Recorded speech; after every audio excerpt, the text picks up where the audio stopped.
आता जर म्हणाल तर पदार्थ अगदी टी-एम-सी झालं म्हणजे टू मच कंटेंट झालं आहे. जेव्हा तुम्ही हातातले गोष्ट सोडता ना, तेव्हा तुम्हाला प्रूव्ह करावं लागतं की तुम्ही योग्य दिशेने करताय की नाही. मराठीमध्ये आल्यानंतर मला असं म्हणजे माहेरी आल्यासारखं वाटलं की येस, आता आपण आपल्या घरात आहोत. आईला कायम असं वाटायचं की माझी मुलगी कुठे ना कुठे झळकली पाहिजे, कुठे ना कुठे झळकली पाहिजे. कबीरा खडा बाजार में मांगे सबकी खेर, ना काहू से दोस्ती ना काहू से बेर.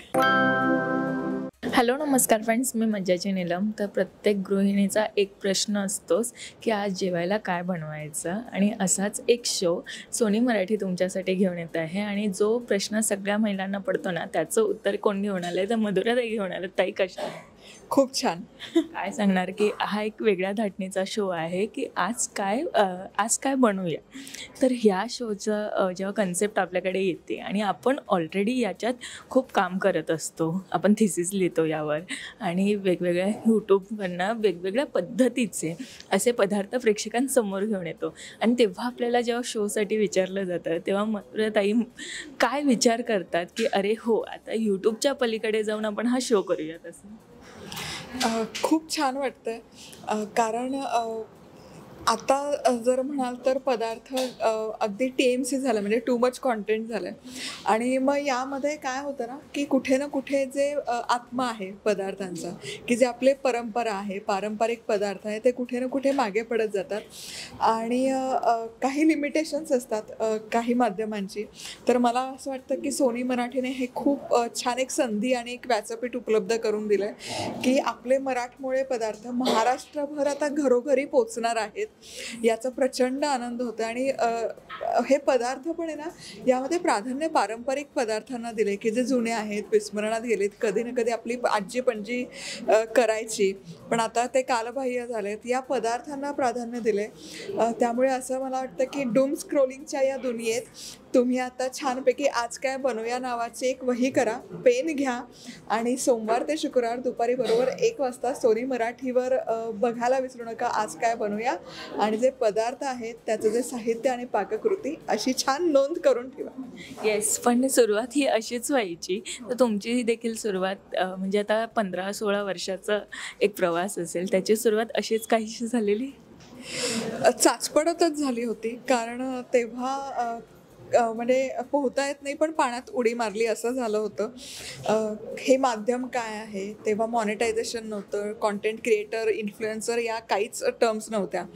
आणि मुख्य म्हणजे संत तुकाराम महाराज म्हणतात की एवढ्यासाठीच केला होता अट्टहास, शेवटचा दिवस गोड व्हावा. आणि सगळं झालं होतं. मी अमेरिकेमध्ये होते, अमेरिकेतल्या बँकेत जॉब करत होते, डॉलरमध्ये कमवत होते, पण ते कुठेतरी मागे ठेवून फक्त एक ध्येयाने पेटून की मराठी पदार्थ या जागतिक व्यासपीठावर आले पाहिजे.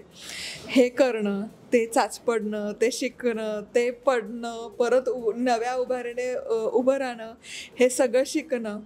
सो छान आहे प्रवास. आणि हे करत असताना आता कुठे ना कुठे 15-16 वर्षात काही मर्यादा लक्षात येतात. अल्गोरिदमच्या प्रत्येक प्लॅटफॉर्मच्या मर्यादा असतात की लोकांपर्यंत. मग त्यानंतर शोध घेत होते की काय यावर मार्ग काढता येईल, अजून कुठलं माध्यम असेल की आपण लोकांपर्यंत पोहोचू शकतो, तितक्या प्रभावीपणे पोहोचू शकतो. आणि मला असं वाटतं की ही खूप छान संधी सोनी मराठीने दिली आहे. नक्कीच. पण आता जसं तुम्ही म्हटलात की अमेरिकेत बँकेत जॉब करत होतात, डॉलर्समध्ये कमवत होतात, तेव्हा कधी विचार केला की अरे आता आपण इथे हे सगळं थांबवूया आणि आपण आपल्या भारतात जाऊन आपलेच पदार्थ, जे पदार्थ विसरत चाललेत असे पदार्थ घेऊन प्रेक्षकांच्या घराघरात पोहोचूया? सो सुरुवात मी तिथेच केली होती. जवळपास 5 वर्ष कॉन्टेंट क्रिएशन तिथेच झालं होतं, 2009 ते जवळपास 2014. त्यामुळे 5 वर्षांचा कालावधी तिथे घालवला होता. आणि खूप चिकाटीने केलं होतं, कारण जेव्हा तुम्ही हातातले गोष्ट सोडता ना, तेव्हा तुम्हाला प्रूव्ह करावं लागतं की तुम्ही योग्य दिशेने करताय की नाही, किंवा तुमची किमान ती ओढ आहे की नाही. त्यामुळे तेव्हाही 2009मध्ये 6 महिन्यात 100 रेसिपी व्हिडिओ अपलोड केले होते, स्वतःचे शूट करून, एडिट करून, जसं जमतंय तसं.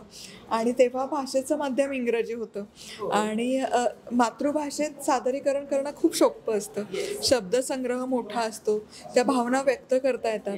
पण इंग्रजी भाषेमध्ये म्हणजे हिंग किती सोपा शब्द आहे, पण ते ॲसोफेटिड आहे. हे बोलताना तेव्हाही माझी बोबडी वळायची. सो तो अभ्यास, तो पदार्थांची एक स्वतःचा एक शब्दसंग्रह असतो ते शिकणं. सो हे सगळं होतं. आणि म्हणूनच ठरवलेलं की आपण आपल्या मातृभाषेत म्हणजे मराठीतच हा कॉन्टेंट करायचा. कारण मराठी चॅनल सुरू करण्यापूर्वी 7 वर्ष मी इंग्रजीमध्ये करत होते आणि हे कुठे ना कुठे मला बांधल्यासारखं होत होतं. अरे हे खुसखुशीतला कसं काय मी इंग्रजीमध्ये बोलणार, क्रिस्पी आणि स्क्रम्शस हे नाही ना अपील होत की स्क्रम्शस थालीपीठ नाही होत. मग ते खुसखुशीत खमंगला इंग्रजीमध्ये शब्द नाही सापडत. तर या भावना आणि त्या अनुषंगाने असणारे शब्द त्याला कुठे ना कुठे इंग्रजी भाषेमध्ये मर्यादा होत्या.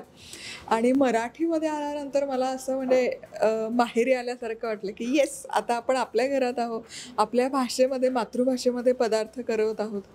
सो तो एक आनंद. आणि मग ॲक्च्युली ते लोकांपर्यंत म्हणजे ये हृदय ते हृदय पोचायला सुरुवात झाली. येस. पण अशा ह्याच्यात म्हणजे जेव्हा आपण व्हिडिओज बनवायला सुरुवात केली, दडपण एक वेगळं असतं, भीती एक वेगळी असते, तेव्हाची ती चॅलेंजेस काय होते नेमके? खूप सारे होते. कारण कॅमेरा सेटअप करण्यापासून, फ्रेम लावण्यापासून, कॅमेरासमोर कसं उभं राहायचं, कसं बोलायचं. बरं, तेव्हा माझ्याकडे मल्टी कॅमेरा सेटअप नव्हता, एकच कॅमेरा असायचा. मग तो मास्टर कॅमेरा लावायचा. मग आता तेल गरम आहे, मग मी मोहरी टाकते, मग तो परत कॅमेरा मास्टरचा क्लोजअप आणायचा, तिथे ती फोडणीची प्रोसेस उरकायची, परत तो वाईडला न्यायचा. सो असं परत एडिटिंग. आत्ता हे सगळं आहे, तेव्हा एडिटिंग सॉफ्टवेअर नव्हते. मग 30 दिवसांच्या ट्रायलवर एक घ्यायचं, मग ते अनइन्स्टॉल करायचं, मग परत ते इन्स्टॉल करायचं. असं करत करत म्हणजे फ्रॉम स्क्रॅच आपण जसं म्हणतो तशी सुरुवात झाली. माईक नव्हता, मग ते मोठ्याने बोलायचं. लाईट्स नव्हते, मग डे लाईटचा वापर करायचा. बट शिकागोमध्ये होते, तिथे 4 वाजता अंधार पडतो. सो हे सगळे चॅलेंजेस होते. आणि ते शिकागो असताना प्रेग्नन्सी देखील होती, ते सगळे चॅलेंजेस एकीकडे ठेवून हे सगळं सांभाळणं म्हणजे मातृत्व देखील सांभाळणं आणि हे सांभाळणं तेव्हा किती कठीण झालं? भरपूर कठीण होतं. कारण मुलगी लहान होती, त्यामुळे त्यांच्या वेळा सांभाळणं, खायच्या प्यायच्या. परत परकीय देशात असतो, तिथे माणसं दिसत नाही, त्यामुळे एकदा त्यांना चेहरे ओळखायला लागले की स्ट्रेंजर अँझायटी होते. मग तिथे अर्ली चाइल्डहूड सेंटर असतात, म्हणजे नवजात अर्भकापासून ते 3 वर्षापर्यंत. मग सकाळी लवकर उठायचं, नवऱ्याला डबा द्यायचा, तिला घ्यायचं, अर्ली चाइल्डहूड सेंटरमध्ये जायचं, 12पर्यंत तिथे थांबायचं, घरी येऊन तिचं खाणं पिणं, तिला झोपून मग 2 वाजता माझी सुरुवात व्हायची. 2 ते 4 हा मला टाईम स्लॉट असायचा की त्यातच तो पदार्थ करायचा आहे. कधी कधी मग एक पदार्थ 2 दिवस पण चालायचा की पुरणपोळी, तर आज मी पुरण तयार केलं, मग कणिक म्हणून ती पोळी दुसऱ्या दिवशी केली. असं बरीच तारेवरची कसरत होती. ती तर असते सगळ्याला, पण ते शेवटी सातत्य ठेवलं म्हणून आज इथपर्यंत पोहोचण्याचा एक आनंद तर असेलच. पण ताई, पदार्थ बनवताना हे इन्स्पिरेशन पहिले कुठून आलं? आईकडूनच आलं? नक्की. म्हणजे आमच्या घरामध्ये सगळ्या सुगरणींचा वास आहे. आज्या माझ्या उत्तम सुगरणी आहेत. आईला पदार्थ करायला खूप आवडतात, करून खाऊ घालायला आवडतात, वेगवेगळे प्रयोग करायला आवडतात. सो कुठे ना कुठे लहानपणापासून हे बाळकडू रुजलं गेलं होतं. आणि आईला कायम असं वाटायचं की माझी मुलगी कुठे ना कुठे झळकली पाहिजे, कुठे ना कुठे झळकली पाहिजे. सो आज मला असं वाटतं की सोनी मराठीच्या माध्यमातून एक टेलिव्हिजनवर मुलीला बघायचं स्वप्न आईचं कुठे ना कुठे पुरं. नक्कीच. आणि आईला हे सगळं बघून खूप आनंद होईल. पण पदार्थ बनवताना तो कधी ना कधी फसतोच. असा फसलेला पदार्थ कोणता, जेव्हा कधी शूट सुरू असेल आणि पदार्थ आपण करून दाखवतो आणि तो फसला असा? असे भरपूर पदार्थ आहेत फसलेले. पण अमेरिकेत असताना ना 1 वर्ष मी पूर्ण मायक्रोवेव्हचा दिवाळीचा फराळ ही सिरीज केली होती. त्यामध्ये बेसन लाडू, करंजा हे सगळं. तर तिथले वॅटेज म्हणजे इथे आता आपल्याकडे 900 म्हणजे मॅक्स मायक्रोवेव्हमध्ये वॅट, तर तिथे 1,500. जेव्हा एवढं हाय वॅटेज असतं तेव्हा पदार्थ फ्रॅक्शन ऑफ सेकंडमध्ये पण करपतो. तर असं चिवड्याची रेसिपी मायक्रोवेव्ह चिवडा दाखवत होते, तर फोडणी करपली. आणि आपल्या नेहमीच्या सवयीप्रमाणे, आता मायक्रोवेव्ह म्हणल्यावर काचेचं भांडं, शूटसाठी काचेचं, आणि नेहमीच्या सवयीप्रमाणे आपण काही करपलं की पटकन पाण्याखाली ठेवतो. तसंच मी ते किचनमध्ये सिंकचा नळ चालू केला आणि ते गरम गरम काचेचं भांडं पाण्याखाली ठेवलं आणि तिथे धडाम, म्हणजे माझी दिवाळी तिथे साजरी झाली. पण मला हे विचारायला आवडेल, जसं आता कॉन्टेंट क्रिएटर म्हणजे आम्ही पहिल्यापासून जे बघत आलो की असं टाकलं की ही रेसिपी, सो पहिला व्हिडिओ हा येतोच. पण आत्ता कम्पॅरेटिव्ह खूप झालेत, खूप कॉन्टेंट क्रिएटर येतात.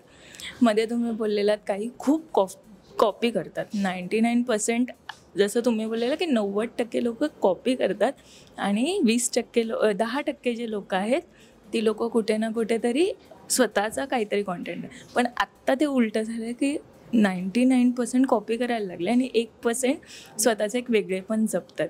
तर आज त्याविषयी काय सांगायला आवडेल? एकतर आहे ना की आता बरेच म्हणजे महाराष्ट्रातून पण खानदेश, विदर्भ, पश्चिम महाराष्ट्र इथून छान छान महिला आलेल्या आहेत, जोडल्या गेल्या आहेत. आम्ही सगळ्या उत्तम मैत्रिणी आहोत.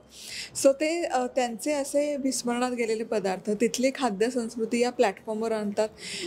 याचा खूप आनंद होतो आणि समाधान मिळतं. आणि बाकी काही गोष्टी घडत असतात. प्रत्येक मला वाटतं फील्डचे काही ना काही चॅलेंजेस असतात. सो संत तुकाराम महाराज म्हणतात तसंच, तुका म्हणे उगी राहावे, जे जे होईल ते ते पाहावे. पण ताई आता वेगळ्या विषयाकडे ते मसाले आले, दुधात मसाले आले किंवा थिसिस आलं रेसिपींचं. ते कधी ठरवलं की आपण आता या क्षेत्रात आपण करतोय, आपण कंटिन्युअस व्हिडिओ करतोय, त्याला प्रतिसाद देतोय, तर आत्ता आपण अशा पद्धतीनेही प्रेक्षकांच्या घरात पोचतो? 2017ची गोष्ट आहे. आम्ही हैदराबादमध्ये होतो. एका वर्कशॉपसाठी होतो. तर तिथे राऊंड टेबल्स, डिस्कशन्स असे भरपूर सुरू होते. सो तेव्हा माझा जे बिझनेस पार्टनर आहे त्यांना आयडिया क्लिक झाली की अरे आपण पण आपला स्वतःचा ब्रँड लॉन्च करू शकतो. आणि मग तिथे ती आयडिया क्लिक झाली. पण कसं होतं ना, जेव्हा आयडियाज क्लिक होतात तेव्हा ते करणारं तेव्हा कोणीच नव्हतं. की एखादा केस स्टडी असेल तरी आपल्या लक्षात येतं की अरे हिने केलं आहे, म्हणजे हे फुलप्रूफ आहे, म्हणजे आपण करायला काही हरकत नाही. पण तेव्हा करणारं कोणीच नव्हतं. त्यामुळे काय करायचं, कसं करायचं. सो यावर 2017 ते 2018 जवळपास 9 महिने आमचं मग डिस्कशन झाले, चर्चा झाले, मग काय प्रोडक्ट. सो मी फार फर्म होते की जर मी मराठी खाद्य संस्कृतीशी निगडीत एवढे वर्ष काम करते तर मला त्या निगडीतच काहीतरी करायचं. म्हणून मग मी मसाले सजेस्ट केले. आता जेव्हा मसाले सजेस्ट केले तेव्हा माझ्यासोबत जी कामं करणारी मंडळी ती बऱ्यापैकी मराठी भाषिक नव्हती किंवा मराठी मंडळी नव्हती. त्यामुळे त्यांना हे कळवणं, त्यांना कन्व्हिन्स करणं की गोडा मसाला आपण करूयात, कांदा लसूण मसाला करूयात, बॅडगी मिरची करूयात, हे कन्व्हिन्स करणं फार अवघड होतं. कारण सगळ्यांना मसाला म्हणला की पावभाजी मसाला, सांबार मसाला माहिती आहे. पण मला कुठेच त्या स्पर्धेमध्ये नव्हतं उतरायचं. पण जे जेन्युइनली की आपलं संस्कृतीशी ज्याची नाळ जोडली ते करायचं होतं. सो हो नाही करत करत करत ते कसं बसं मी कन्व्हिन्स केलं. मग ते कन्व्हिन्स झाले. मग आमची मार्केटिंग टीम होती. सो त्यांचे एस्टिमेट असे आले की नाही म्हणे हे काय म्हणे काळा मसाला, गोडा मसाला कोण घेणार आणि कोण त्याच्या विकत घेईल, कशासाठी घेईल. मग मार्केटिंग टीमचं एस्टिमेट आलं की नाही एक 500 पॅकेट सेल करायला किमान 6 महिन्याचा कालावधी लागेल. पण आपण मसाले लॉन्च केले आणि सेम डे 1,500हून जास्त पॅकेट सेल झाले होते आणि आपण सेम डे स्टॉकआउट झालो. वा, खूप छान. पण ते कोणत्या कलाकाराला एखादी डिश जी बनवून द्यायची असेल तर ती कोणती असेल आणि कोणते कलाकार असतील ते? It depends. तरी तुम्हाला आवडणाऱ्या कलाकारांमध्ये कोण असेल ते की ज्याला मला ही डिश द्यायची आहे ते कोण असणार? मी खूप असं जवळून संकर्षींजन सोबत बरेच महिने काम केले. ते इतके उत्स्फूर्त आहेत ना आणि त्यांना सगळं म्हणजे सगळे भाव त्यांच्यात कायम तरळत असतात. म्हणजे ते कलाकार म्हणून उत्तम आहेत, लेखक म्हणून उत्तम आहेत, वडील, मुलगा, भाऊ, हे असे सगळे त्यांच्या बाजू मला जवळून बघायला मिळालं. त्यामुळे मला असं वाटतं ना इतके ते उत्स्फूर्त आहेत तर त्यांच्यासाठी उत्स्फूर्त म्हणजे सगळे त्यामध्ये कुरकुरीतपणा पण आहे, झणकेबाज पण आहे, थोडीशी आंबट पण असते, थोडी गोड पण असते, अशी मिसळ त्यांच्यासाठी परफेक्ट जाते. आपण आणखी एक विचारायला आवडेल की जेव्हा पदार्थ म्हटलं ना किंवा खाणं म्हटलं की एक असतं की मन जिंकलं जातं त्याने. असं कधी केलं की या समोरच्याचं मन जिंकायचं आहे म्हणून माझ्या जी स्पेशल डिश आहे ती समोरच्या व्यक्तीला? नक्कीच. म्हणजे आत्ता अलीकडेच हास्यजत्रा सोनी मराठीवर असते. तर समीरजी घरी आले होते, समीरजी चौगुले. सो त्यांच्यासाठी काय करायचं, त्यांच्यासाठी काय करायचं असं सगळं चाललं होतं. आणि एकतर प्रवास खूप असतो यांचा, quick on the go snack लागतं. आता उन्हाळ्याचे दिवस आहेत म्हणून मग आम्ही गुलकंदाचा वापर करून गुलकंदाचे लाडू केले होते.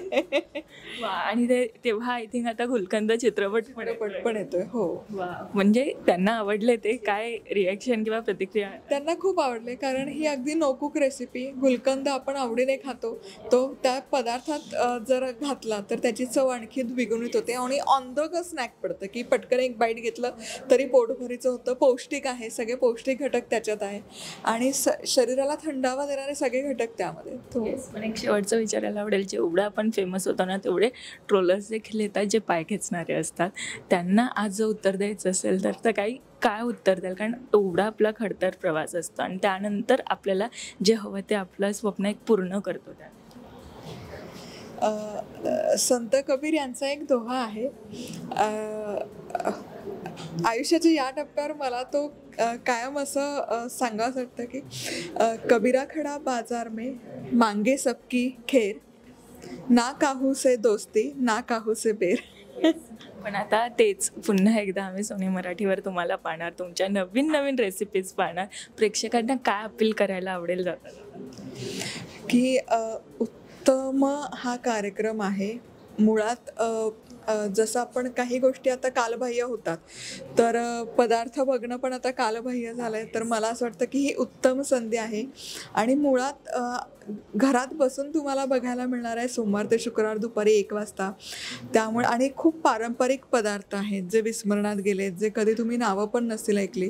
त्यामुळे नक्की बघायला विसरू नका. सोमवार ते शुक्रवार दुपारी 1 वाजता आज काय बनवूया आपल्या लाडक्या सोनी मराठीवर. Thank you so much. मराठी मनोरंजन सृष्टीमधील मालिका, चित्रपट, नाटक तसेच कलाकारांबद्दलच्या नवीन अपडेट्स जाणून घेण्यासाठी नक्की सबस्क्राईब करा इट्स मज्जा मराठी या आपल्या नवीन यूट्यूब चॅनलला.